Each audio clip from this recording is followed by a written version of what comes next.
आज 10 अप्रैल की तारीख तक हुकूमत ने इलेक्शन कमीशन को पंजाब में इंतखाबात के लिए फंड्स का इजरा करना था, जिसके बाद 11 अप्रैल को इलेक्शन कमीशन ने रिपोर्ट सुप्रीम कोर्ट में जमा करानी थी। लेकिन अभी तक ना तो हुकूमत ने किसी भी किस्म का कोई इलेक्शन कमीशन को जवाब दिया है और बल्कि बज़ाहिर उनकी जानिब से फंड्स देने के फिलहाल कोई प्लान भी दिखाई नहीं देता है। इलेक्शन कमीशन को फंड्स के इजरा की बजाय काबीना ने मामला बिल की सूरत में पार्लियामान में उठाने का ऐलान किया, जिसके बाद आज हमने देखा कि पार्लियामेंट के इजलास में इस बिल को पेश किया गया, जहां चेयरमैन सेनेट ने बिल मुतल्लिका कायमा कमेटी के सुपुर्द करते हुए सेनेटर्स की तजावीज़ जुमेरात तक तलब कर ली।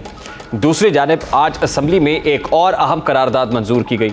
ये करारदाद चारों सूबों और विफाक में बैक वक्त इंतखाबात कराने से मुताल्लिक थी और करारदाद सेनेटर ताहिर बजिंजो ने पेश की, जिसको भारी अक्सरियत से मंजूर किया गया। करारदाद के मुताबिक सिर्फ पंजाब में इलेक्शंस कराने से दीगर छोटे सूबों पर मनफी असरात मुरतब होगी, जबकि कौमी और तमाम सूबाई असम्बलियों के इंतखाबात बैक वक्त होने से विफाक मजबूत होगा। मुल्क मजबूत सियासी अदम इस्तेहकाम का मुताहम्मिल नहीं हो सकता और हमें एक दूसरे के खिलाफ महाजराई की बजाय मुल्की इस्तेहकाम के लिए काम करने की जरूरत है। इन अहम तरीन डेवलपमेंट्स के दौरान जहाँ पार्लियामान और अदलिया बज़ाहिर आमने सामने दिखाई दे रही हैं, वहीं मुज़ाकरात की बातें भी की जा रही हैं।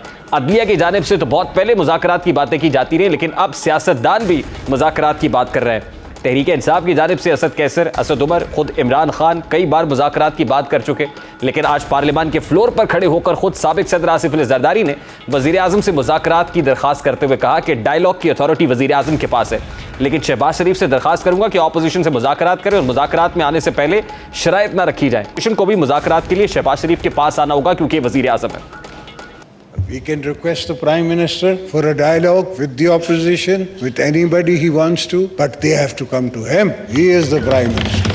They can't come to me. It's like I am nobody. The government of its time, led by the Prime Minister, is the only valid authority to do a dialogue with them. साबिक सदर आसिफ अली जरदारी ने आज पार्लियामान के floor पर मुज़ाकरात करने की बात की, लेकिन इससे कबल उनकी जमात नहीं ECC इजलास में मुज़ाकरात को सियासी कशीदगी कम करने का जरिया करार दिया। दूसरी तरफ PDM जमातें खुसूसन मुस्लिम लीग नून और जमीयत उलमा इस्लाम फे मुज़ाकरात की हामी नहीं है।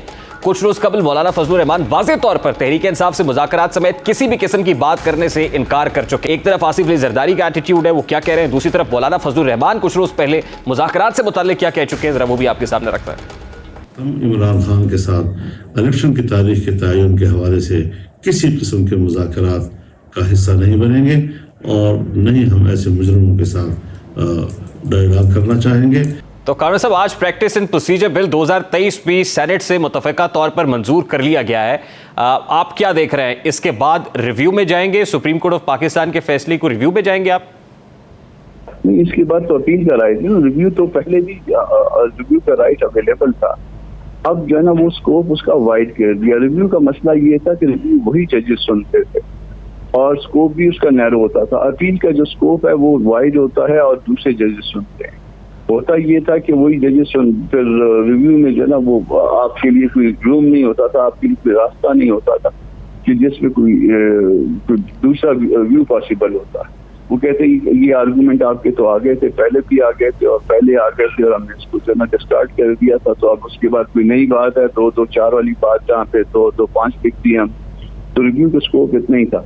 तो अब अपील वो सारे केस को दोबारा सुना जा सकता है, रीअप्रेजल हो सकता है।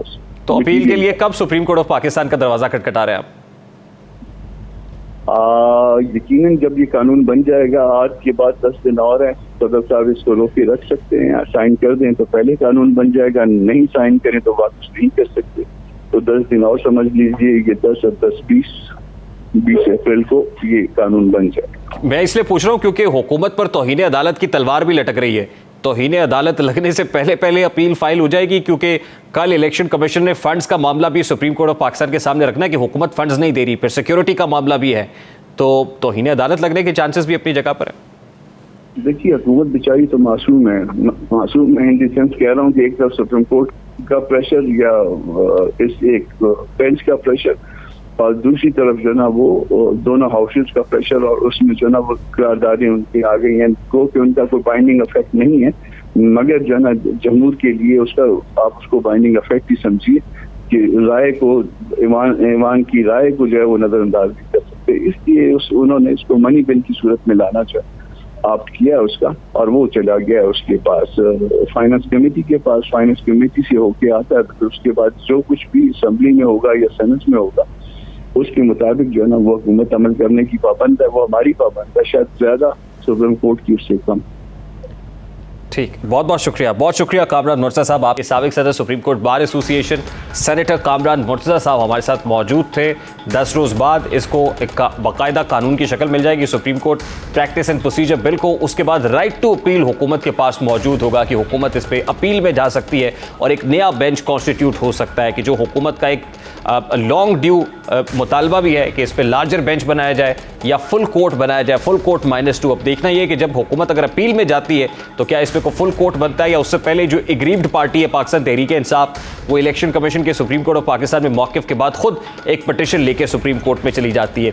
अब सुप्रीम कोर्ट के फैसले की रोशनी में आज 10 अप्रैल तक हुकूमत ने इलेक्शन कमीशन ऑफ पाकिस्तान को फंड्स के हवाले से डिटेल्स देनी थी और वो फंड्स की जो डिटेल्स हैं वो हुकूमत ने एक मनी बिल की सूरत में दे दी है और बता दिया है बड़ा कैटेगोरिकली कि उनके पास 21 अरब रुपया दस्तयाब नहीं है और अभी तो ना हुकूमत के पास कोई फंड्स इलेक्शन कमीशन को के देने के लिए और ना ही फ़िलहाल सिक्योरिटी उमूर के हवाले से कोई चीज़ें दिखाई दे रही है। इलेक्शन कमीशन को पंजाब में इंतखाबात के लिए अब ये सारा मामला सुप्रीम कोर्ट ऑफ पाकिस्तान के सामने रखना है और उसके बाद देखना है कि इस पर क्या होता है। इमरान खान की हुकूमत को गुजरे हुए 1 साल गुजर गया, वजारत उज़्मा क्या गई, इस मुल्क ने वो सब देखा जो कोई जमहूरी माशरा नहीं देखता।